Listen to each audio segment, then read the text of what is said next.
Edson tinha dito lá. Olá a todos, meu nome é Edson Osório. Eu estou aqui para fazer essa primeira palestra de introdução ao Ayurveda. A gente vai estar falando hoje sobre a base dessa ciência que nos dá a possibilidade de aprender tudo sobre essa existência atual, sobre o planeta, sobre o espírito, sobre a mente, sobre os elementos e como todas essas coisas se unem. É um assunto bem grande, bem complexo, mas se a gente for vendo parte por parte, com uma boa introdução, a gente vai ter uma boa resposta.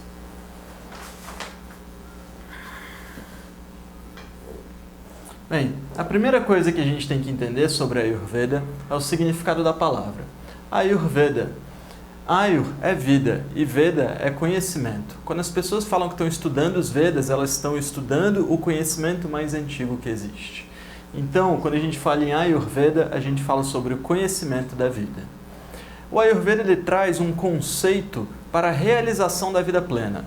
Esse conceito ele precisa de 4 etapas. São os caminhos para a plenitude. A primeira etapa da vida, que todas as pessoas deveriam experienciar antes de fazer uma coisa nova, é encontrar Dharma. Dharma significa bem comum. É algo que é bom para mim e que é bom para você. Dharma é o bem comum a todos os seres. Quando você encontra alguma coisa que é boa para você e que é boa para outros seres, você começa a praticar aquilo, aquilo começa a te fazer bem, começa a fazer bem para o meio. Você vai mudando o meio em que você habita. Isso então é Dharma, é o encontrar aquela função em que você se realiza fazendo aquilo e que também é bom para os outros. Quando a gente fala então no primeiro aspecto, a gente fala num encontro consigo mesmo, um encontro com Dharma. O segundo aspecto, chamado de Artha, ele vem depois de Dharma. Quando você encontra o seu Dharma, encontra o seu caminho, sabe o que fazer, agora você precisa gerar riqueza material. Você precisa ganhar com o que você está fazendo. Então você está lá fazendo algo que seja bom para o meio, que seja bom para você, agora você precisa ganhar riqueza com aquilo. Você precisa ter um bem material em troca do que está sendo feito. Esse então é o nosso Artha, o nosso segundo objetivo para a plenitude da vida. Quando você encontra Dharma e encontra Artha, você faz o que você gosta, isso faz bem para os outros, você ganha dinheiro com isso, agora você começa a ter um certo direito, o direito de usufruir de Kama, que é nosso terceiro aspecto da plenitude. Kama, assim como o livro diz, Kama Sutra, sutras são versos e Kama é prazer. Kama Sutra são os versos do prazer. Quando a gente fala em Kama, na palavra pura, são os prazeres sensoriais. Então você já faz algo que é bom, você já ganha com aquilo, agora você quer usufruir dos seus sentidos. Você quer ver uma paisagem bonita, você quer ouvir a música que você gosta, você quer usar aquela roupa que dá aquela textura na pele que seja boa para você, você vai usar o seu perfume de sândalo, você vai usar o seu paladar para comer as coisas que você mais aprecia, tudo moderadamente. Porque você está em dia com Artha, com Dharma, está em dia com Artha, agora você ganha o direito de usufruir dos seus sentidos sensoriais, sem que haja culpa por detrás disso. Então, quando você encontra Dharma, Artha, e agora você realiza os seus desejos sensoriais por meio de Kama, você vai chegando a um estado leve de realização e plenitude. Quando você encontra esse estado real, a gente chama isso de Moksha, que é o quarto e último estágio. Moksha é desprendimento, libertação. É o ponto em que você percebe que toda a sua rotina que você tem, que está atrelada a você comer bem, dormir bem, você faz uma série de coisas para que você se sinta bem, que na verdade mesmo você deveria conseguir se desprender dessas coisas e ir com a maré, go with the flow.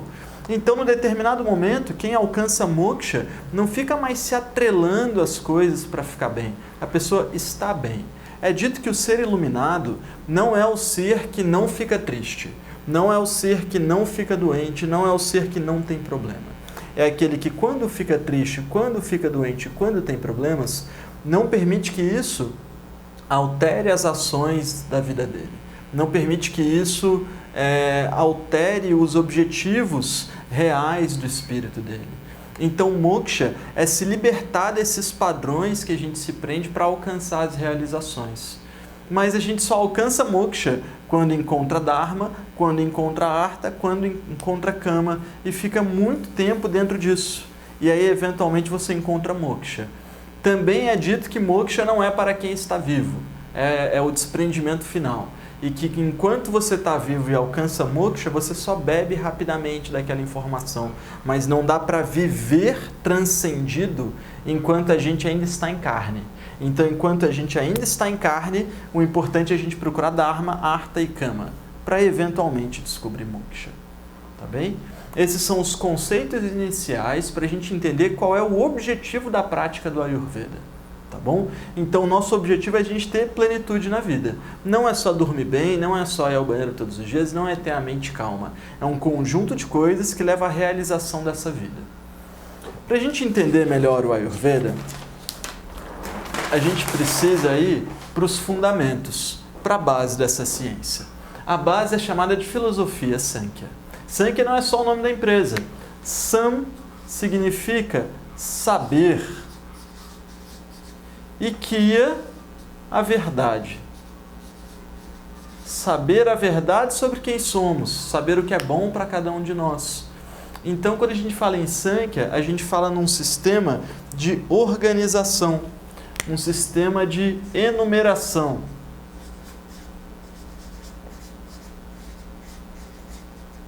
De organização. Esse sistema de Sankhya, ele explica pra gente desde o campo mais etéreo, desde a espiritualidade até o campo físico. Então vamos entender bem que são atributos muito simples, muito fáceis de compreender. Existem duas energias regentes. Essas energias são chamadas de Purusha e Prakriti, de essência e matéria. A essência, o espírito, ele só pode se representar por meio da matéria. E a matéria, ela só ganha movimento e vida quando é habitada por um espírito, por uma essência. Então, quando a gente fala em Purusha, a gente está falando no que é essencial, no que é sutil e sublime. Quando a gente fala em Prakriti, a gente fala no que é denso, no que é estável. Então, são dois opostos, mas que juntos eles formam esse meio. Esse meio é chamado de Nashvara, que é o meio em que a gente vive. É o nosso universo e ele é representado pelo símbolo do Om. Quando a gente fala em Purusha, em essência, a gente também pode se referir à energia de Shiva. E quando a gente fala em Prakriti, a gente fala na energia de Shakti. Shiva é uma analogia para masculino. E Shakti, por sua vez, representa o feminino. Mas na raiz desses termos, quando eu falo em Shiva, eu falo em uma energia de contração. É como a fênix, que destrói as coisas o tempo todo. Então a gente pega todas as coisas que existem aqui e com a energia de Shiva a gente destrói todas essas coisas. Eu vou pegar essa caneta, não importa o quão bonita seja essa caneta, o quão perfeito seja essa caneta. Eu não me importo com isso, eu vou destruir todas essas coisas. Porque a energia de Shiva é uma energia de contração, uma energia que une todas as coisas, destruindo-as.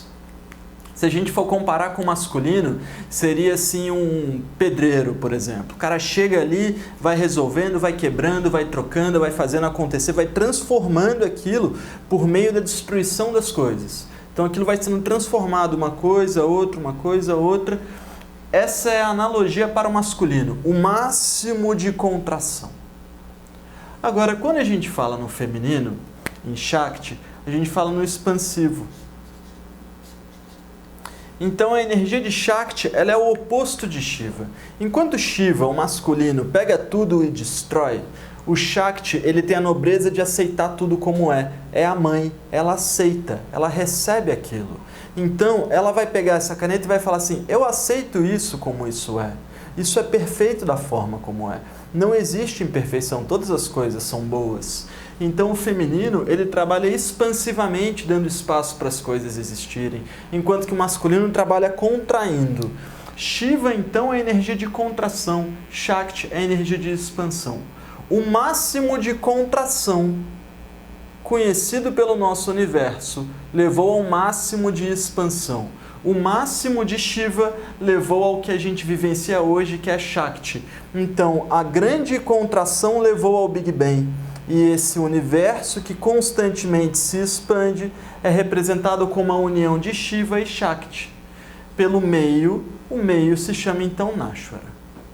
Esse meio de Nashvara, esse meio em que vivemos, esse universo, ele é regido por uma inteligência.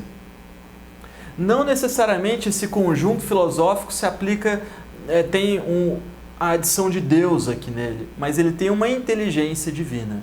Então, o que organiza as constelações, o que organiza as projeções de Fibonacci, o que dá a nós essa simetria tão especial é Mahat, é a inteligência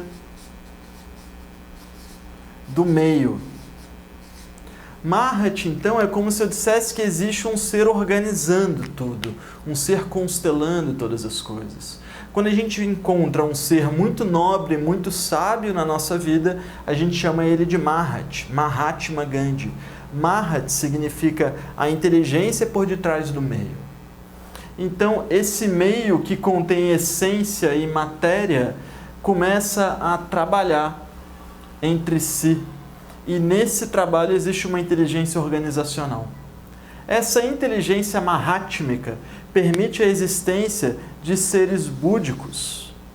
Esses seres búdicos são espíritos. Esses espíritos contêm experiências de vida e essas experiências de vida agregam informação. Quanto mais informações de vida um espírito tem, cada vez corpos mais complexos ele consegue controlar. Então, a gente representa esse espírito búdico por um cristal. E esse cristal vai ganhando cada vez mais e mais informações de vida, mantendo o formato inicial, mas agregando cada vez mais partículas. Esse aqui é você. E isso que está sendo agregado aqui são as suas experiências de vida, transformando-nos cada vez em um espírito mais complexo, com mais compreensão, com mais sabedoria, com mais capacidade de ação no meio. O que acontece é que, como a gente não tem noção de que é um espírito perfeito, que é imagem e perfeição de Mahat, imagem e perfeição de Deus, como a gente não tem essa compreensão, não olha para si mesmo e fala, não, sou uma pessoa magnífica. Como a gente não tem essa compreensão, a gente sai de Buddhi e cai em arrancar. Arrancar significa o ego separatista. Não é o ego egoísta, não é o ego ruim, é o ego que coloca cada pessoa em seu devido lugar. Uma pessoa precisa trabalhar, a outra precisa estudar ainda, a criança precisa brincar, os mais idosos já podem descansar. Então, arrancar é um ego que separa um ser do outro, porque a gente não tem mais a compreensão de que somos todos bonitos, perfeitos e magníficos. A gente tem uma leve ilusão de que nós somos separados um do outro. Essa ilusão é chamada de arrancar. E a partir do momento em que a gente tem essa ilusão de que somos separados um do outro, a gente precisa dar diferentes nomes para diferentes formas de ação. Esses diferentes nomes são chamados de tri, três e gunas, estados mentais. São os estados de vibração. Você vibra num estado de sattva, num estado de rajas ou num estado de tamas. Quando a gente fala em sattva, eu falo no sutil. Quando eu falo em tamas, eu falo no denso. Do denso ao sutil, do mais denso ao mais etéreo. Então, quando a gente entra nessa ilusão de separatividade, a gente passa a definir as pessoas, as matérias, as características, as ações em 3 grandes características. Então, quando a gente fala em sattva, rajas e tamas, a gente fala nessas 3 diferenças. Do sutil ao denso. E o que há entre sutil e denso é o movimento, é a agitação de rajas. Então vamos comparar tamas para a gente fazer uma compreensão um pouco mais palpável. Tamas é uma rocha. E essa rocha ela é inerte, ela é densa, ela é estável. São as características da matéria, são as características da densidade. Quando eu pego essa rocha e falo que um dia ela vai se iluminar, eu estou dizendo que um dia ela vai ser um rubi. E um dia ela vai ser sátiva, vai ser sutil, ela vai refletir a luz de uma forma magnífica. O que há entre a rocha e o rubi? O processo de vida. O processo de apertar essa rocha por milhares de anos. O processo dessa rocha passar pelas próprias experiências dela, passar pelas próprias descobertas dela. Quando você pega o que é denso e quer transformar em sutil, você passa então por esse processo de rajas, pelo que a gente chama de lapidação. Então, nesse sentido, toda experiência é válida. Tudo o que você passa é lapidação. Todas as coisas, se você tiver o olho para isso, elas te auxiliam em alguma coisa. Então esse processo tamásico de estar denso como uma rocha requer uma lapidação. Você não pega uma pessoa que está parada em casa, depressiva, que não está tomando banho, não está comendo e não quer sair, e leva para um centro de yoga e faz ela meditar 1 hora. Não dá para você sair do denso e ir para o sutil. Não tem como você fazer uma pedra levitar. Você antes precisa lapidar. Você antes precisa... E aí, vamos sair? Vamos ouvir um rock and roll? Vamos assistir um filme agitado? Vamos dar uma caminhada de manhã? Vamos começar a fazer coisas que sejam rajásicas, que sejam intensas, que sejam móveis. Quando a pessoa está tamásica, ela está parada, inerte, ela não faz coisas. Quando ela está rajásica, ela está agitada, animada, ela está vendendo, ela está correndo atrás. E quando ela está sáttvica, ela está equilibrada, sutil, fazendo as posturas adequadas, mantendo a voz alinhada. Então esse processo de sattva, rajas e tamas, todas as pessoas passam por isso. Você sai de um estado de densidade, descobre coisas legais na vida, as quais são boas para você e te mantém animado. Aí você vai ficando tanto tempo animado que eventualmente você fala assim, não, agora eu preciso me equilibrar. Agora eu preciso correr atrás de alimentação, de rotina, vou ver um vídeo de Ayurveda, vou correr atrás de um yoga, de uma meditação. Seja lá o que te leve ao estado de sutileza. Agora, quando você está em sattva, você controla a sua mente, você controla os seus sentidos. Você tem uma compreensão maior das coisas. Quando você está em tamas, você não tem a mínima compreensão do que está acontecendo. Você tem tanta compreensão quanto uma rocha. Uma rocha geralmente não tem nem ideia de quem é. Então vamos dar 3 exemplos. Vamos falar de alface. Um alface sátvico, um alface rajásico e um alface tamásico. O alface sátvico é aquele alface em que você compra a sementinha dele ou pega a sementinha de um outro alface, pega essa sementinha, planta ali, vê ela brotando, dá um nome para ela no dia que ela nasce, vai ver um alface bonitinho, no dia astrológico tal, na lua tal, aí você dá ali o nome dele específico, da forma como você quer, fala com ele todo dia de manhã, joga uma água no fim do dia, vai trabalhar e sorrir para ele sorri para você. Daqui a 3 meses esse alface está pronto para ser colhido. Você vai acordar às 5h30 da manhã, antes do sol nascer, que é o horário que as plantas têm mais energia, vai cortar o alface, vai botar ali na sua cozinha, um pouquinho antes da hora do almoço você vai sair para fazer a sua salada, vai comer a salada por último, que o sabor amargo vem por último, e no fim você tem ali o alface sátvico, ou seja, você fez um grande conjunto de coisas que é bom para você, que é bom para o meio, que vai ajudar todo mundo, você não vai pegar o talinho desse alface e vai jogar na terra de volta. É quase utopia, mas praticar sattva de forma regrada e constante numa cidade hoje em dia é uma coisa meio utópica. Mas sattva seria isso, a gente tenta fazer o mais próximo possível. O alface rajásico, ele é o alface que você compra no hortifruti. Você vai lá, escolhe um alface bonito, orgânico ou não, de acordo com a sua vontade, de acordo com o seu desejo. Quem está em sattva busca ajudar a si mesmo e ajudar um meio. Quem está em rajas está tentando resolver o problema do momento. Então, cara, estou com vontade de comer alface, vai comprar alface. Vai jogar o lixo no lixo mesmo, não leva isso em conta. Vai comer o alface porque queria comer alface, não porque ele tem uma propriedade específica de ser diurético. Então, quem está aqui em rajas está tentando suprir a necessidade do momento. E qual é o alface tamásico? É a sopinha avô no sabor legumes, sabor alface. É uma coisa que é ruim para você e é ruim para o meio, não vai fazer bem para ninguém.